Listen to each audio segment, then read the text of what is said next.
Hello दोस्तों, कैसे हो? होप कि आप सारे लोग बहुत अच्छे होंगे और मैं हूँ आपका दोस्त नितिन। तो दोस्तों, आज हम बहुत ही इम्पोर्टेंट टॉपिक के बारे में बात करेंगे और टॉपिक है शॉपिफाई स्टोर। शॉपिफाई स्टोर पे फर्स्ट टाइम में सबसे ज़्यादा लोग फेल हो जाते हैं। शॉपिफाई स्टोर पर फेल होने का क्या कारण है, क्या स्ट्रेटजी होनी चाहिए, हमको कैसे ग्रो करना है और क्या क्या गलतियाँ नहीं करनी। तो आज हम उन्हीं गलतियों के बारे में बात करेंगे। तो सबसे पहले जो लोग करते हैं कि सोशल मीडिया पे वो रील्स देखते हैं, यूट्यूब, फेसबुक, इंस्टा पे वो लोग रील्स देखते हैं, किसी के 500 ऑर्डर आ रहे हैं, किसी के 1000 ऑर्डर आ रहे हैं। तो उनसे कंपेयर करते हुए और काफ़ी एक्साइटेड होते हुए वो लोग अपने बिजनेस को स्टार्ट करते हैं और एक्साइटेड होके बहुत ज़्यादा बिना किसी पेशेंस के वो लोग शॉपिफाई स्टोर क्रिएट कर लेते हैं या करवा लेते हैं या किसी भी प्लेटफॉर्म पे वेबसाइट बनवा लेते हैं। तो इसमें मैं आपको सबसे मेन टॉपिक के बारे में बात करूंगा जहाँ पे सबसे ज़्यादा फेलियर देखने को मिलता है कि स्टार्टिंग में 2-3 दिन तो ठीक रहा, लेकिन फर्स्ट मंथ 2 मंथ में लास्ट में वो क्विट कर देते हैं। तो आज मैं आपको बताऊंगा क्विट करने का सबसे ज़्यादा कारण, फेल होने का सबसे ज़्यादा कारण जो मैंने ऑलरेडी ऑब्जर्व किया है। तो मैं उसके बारे में आपको बता देता हूँ। सबसे पहले हम बात करेंगे प्रोडक्ट रिसर्च के बारे में, यानी कि हम जो प्रोडक्ट सेल करते हैं, जैसे कि आपने कोई जीन्स टॉप आपने जीन्स सेल कर रहे हैं या मोबाइल की कोई एक्सेसरीज सेल कर रहे हैं, आपने देखा कि यार उसके तो 500 ऑर्डर्स हैं, मैंने मीशो पे देखा था, इंस्टा पे देखा था, है ना। तो जिस भी वेबसाइट पे आपने देखा तो उससे कंपेयर करके आपने अपना स्टोर बनाया और आप मोबाइल का कवर सेल करने लगे। तो उसमें सबसे बड़ी मिस्टेक क्या है? बहुत सारे प्रोडक्ट्स, 90% प्रोडक्ट्स ऐसे होते हैं जो ट्रेंडिंग में नहीं होते। सबसे मेजर कारण यही है कि जो ट्रेंडिंग में प्रोडक्ट्स नहीं है वो उसकी सेल नहीं आएगी, बहुत कम आएगी। और जो आपकी एक्सपेक्टेशन होती है कि यार मेरे इतने ऑर्डर आने चाहिए मैं ये देख रहा हूँ कि और मेरे साथ ऐसा क्यों नहीं हो रहा, तो उसका सबसे फेलियर का सबसे बड़ा कारण है कि आपको प्रोडक्ट रिसर्च आपकी गलत होना। आप किसी गलत प्रोडक्ट चूज कर लिया, आपने रिसर्च अच्छे से नहीं करी, किसी ने बता दिया, दिमाग लगाया नहीं, आपने अपना कुछ भी कर लिया। तो सबसे पहली बात, आपकी सेल आने के लिए आपको एक ट्रेंडिंग प्रोडक्ट्स होना चाहिए और मार्केट में काफ़ी अवेयरनेस होनी चाहिए उसकी। दूसरा टॉपिक मैं बताता हूँ आपको, स्टोर डिज़ाइन। मतलब स्टोर डिज़ाइन ट्रस्टवर्दी नहीं है आपका। आपने शॉपिफाई स्टोर बना लिया है ना, तो उसका भी बहुत ज़्यादा फर्क पड़ता है। बहुत ऐसा लगता है ये तो फर्जी टाइप का सा है, कोई अनप्रोफेशनल है। तो आपका स्टोर डिज़ाइन जो थीम है वो बहुत अच्छी होनी चाहिए।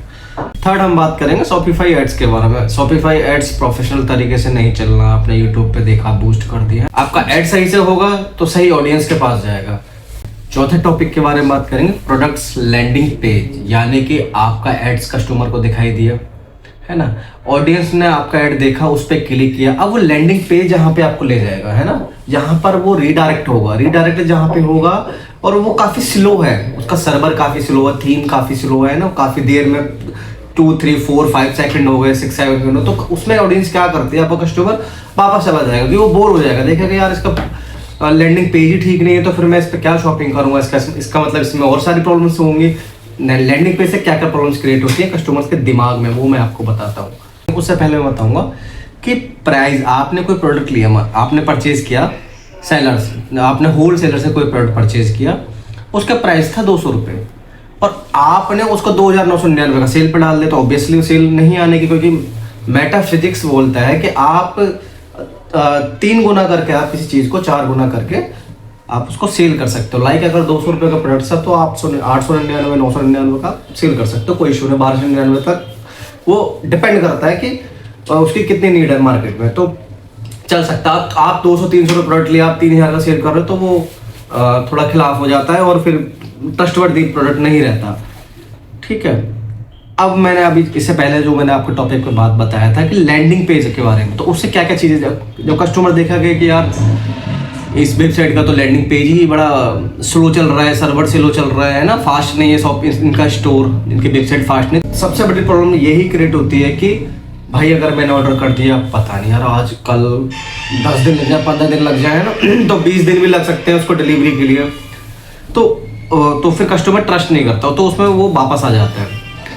फिर आता है सबसे मेन टॉपिक में से एक, ऑर्डर अर्जेंसी। लाइक मैं आपकी किसी प्रोडक्ट की वेबसाइट पे गया, लाइक मैंने ये बोतल की मैं वेबसाइट पे गया और वेबसाइट पे जाके मैंने लैंडिंग पेज के बाद बाय नाउ, शॉप नाउ पे क्लिक किया अब वेबसाइट ओपन होने के बाद मैंने देखा, नॉर्मल ही ठीक है 299 399 है ना, ये चीज़ें मैंने देखी।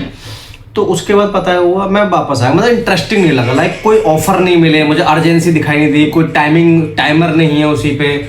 तो उस पर एक टाइमर होना चाहिए, अर्जेंसी, लिमिटेड सीट्स, लाइक जैसे कि आप कोई कोर्स सेल कर रहे हो है ना, तो उसमें लिमिटेड सीट्स है ना, तो लिमिटेड टाइम। तो ये सारे ऑफर जो है ना, अर्जेंसी बहुत ज़्यादा जरूरी है। अर्जेंसी अगर नहीं होगी तो कस्टमर को नहीं लगेगा कि यार ये तो कुछ नहीं है, कस्टमर लगेगा इनको तो कोई प्रॉब्लम ही नहीं, इनके पास बहुत सारा स्टॉक है, नहीं लिमिटेड स्टॉक।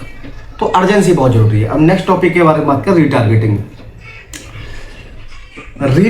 का। अब जैसे आपने कोई ऐड चलाया है ना, मेटा से ऐड चलाया, फेसबुक इंस्टाग्राम ऐड चला, वो 1 महीने तक ऐड चलता रहा आपके नॉर्मल। तो उसमें क्या होता है, जो ऑडियंस होती है फर्स्ट टाइम सेकंड टाइम में वो ऑर्डर नहीं करते हैं, क्योंकि वो अवेयरनेस के अंडर आता है, अवेयरनेस चलता रहता है, पर देखते हैं काफ़ी टाइम से इसका ऐड आ रहा है। तो उसके लिए सबसे ज़्यादा जरूरी है रीटारगेटिंग। आप उसको रीटारगेटिंग करिए है ना, लुक लाइक टारगेटिंग कीजिए, तो वो बहुत ज़्यादा इंपॉर्टेंट है। अब नेक्स्ट टॉपिक के बारे में बातें करते हैं, इन्फ्लुएंसर मार्केटिंग अवॉइड करते हैं। अब जैसे कोई आप एक काम कीजिए, आपका बजट नहीं है बड़े इन्फ्लुएंसर हायर करने का, आपका तो आप एक काम कर सकते हैं, छोटे छोटे इन्फ्लुएंसर होते हैं, उनका अपना प्रोडक्ट सेंड करके उनसे वीडियो बना के कोलैबोरेशन कर सकते हो, तो वो आपके प्रोडक्ट के लिए अवेयरनेस के लिए बहुत जरूरी आएगा।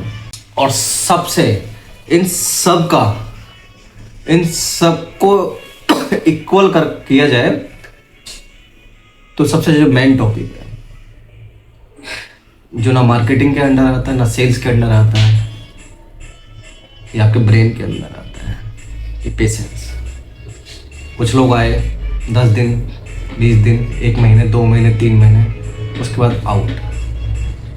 ई कॉमर्स इंडस्ट्री के लिए सबसे जरूरी है आपके अंदर शांति, पेशेंस आपका होगा, सक्सेस हो जाओ, कोई नहीं रोक पाएगा। हिम्मत रखो, पेशेंस रखो। बाकी आज के लिए इतना ही, मिलते हैं नेक्स्ट एपिसोड में नए टॉपिक के साथ। अगर आपकी कोई भी क्वेरी हो तो कमेंट में मुझसे पूछ सकते हो। तो फिलहाल के लिए इतना ही, थैंक यू, और मैं आपसे विदा लेता हूँ, बाय।